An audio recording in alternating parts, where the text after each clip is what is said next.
ஐயா KS ராதாகிருஷ்ணன் அவர்களே, மேடையின் மீது இதற்கு முன்பு தன்னுடைய தலைமையுரையை அளித்துவிட்டு தமிழ் திசை இந்து தமிழ் திசை பத்திரிகை இன்னைக்கு தமிழகத்தில் மிக முக்கியமான ஒரு நாளிதழ்.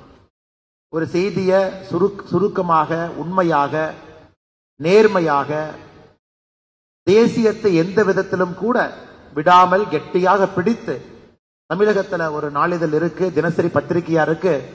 அதை நாம் அனைவரும் விரும்பி படித்துக் கொண்டிருக்கின்றோம் என்றால் அது இந்து தமிழ் திசை நாளிதழ். அதனுடைய ஆசிரியராக இருக்கக்கூடிய ஐயா அசோகன் அவர்களுக்கும் இந்த நேரத்தில் நன்றி கலந்த வாழ்த்துக்களை, வணக்கங்களை தெரிவித்துக் கொள்கின்றேன்.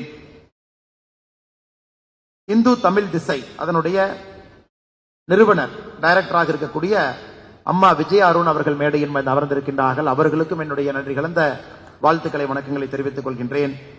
நாம் அனைவரும் இன்று டாக்டர் எம்ஜிஆர் ஜானகி அறிவியல் கலைக்கல்லூரியில் இணைந்திருக்கின்றோம் என்றால் அதற்கு மிக முக்கிய காரணமாக